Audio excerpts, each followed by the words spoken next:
செய்திகள். சரிகமபா நிகழ்ச்சியில் பலரும் எதிர்பார்த்தது போல் டிக்கெட் டு பினாலியில் கிடைக்கும் என்று பலரும் எதிர்பார்த்திருந்த சமயத்தில் ஓல்ட் இஸ் கோல்ட் பாடலை பல பேரும் பாடிக்கொண்டிருந்தார்கள். இருந்தாலும் அந்த வாய்ப்பில் கூட அந்த சந்தர்ப்பம் கிடைக்கப்பெறவில்லை.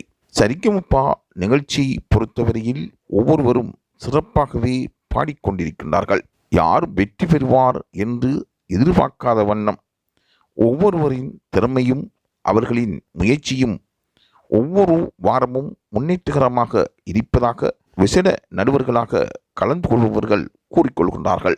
சரிகமபா நிகழ்ச்சியை பொறுத்தவரையில் சீனியர் நடுவராக பங்குபற்றி வருகின்ற சீனிவாஸ் அவர்கள் சரிகமபா நிகழ்ச்சியில் பங்குபற்றுகின்ற போட்டியாளர்களிடம் கடுமையான திறமை இருப்பதாகவும் அவர்கள் வாரத்துக்கு வாரம் அவர்கள் சிறப்பாக பாடிக்கொண்டு வருவதாகவும் கூறியிருந்தார். இருந்தாலும் எதிர் வருகின்ற இந்த அக்டோபர் மாதம் நடைபெறுகின்ற சரிகமபா சீசன் 5 யார் டிக்கெட் டு பினாலியில் இரண்டாவதாக தெரிவு செய்யப்பட போகின்றார் என்பதுவே பலரும் வியந்து பார்க்கும் ஒரு நிகழ்வாகும். சவேசினை பொறுத்தவரையில் அவர் இலங்கையில் சிறந்து விளங்கிய பல பாடல்கள், மக்களுக்கு மத்தியில் பாடப்படுகின்ற பாடல்களை சிறப்பாக பாடி தனது திறமையை நிரூபித்திருக்கின்றார். அரங்கமே எழுந்து நின்று அதை ஆரவாரம் செய்தது.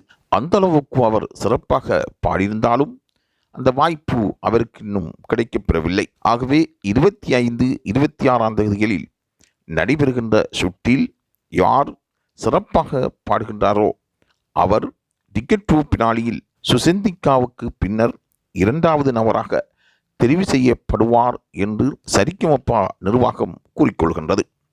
ஆகவே இது தொடர்பான செய்திகளை பெற்றுக்கொள்வதற்கு லைவ் தமிழ் செய்தியுடன் இணைந்திருங்கள்.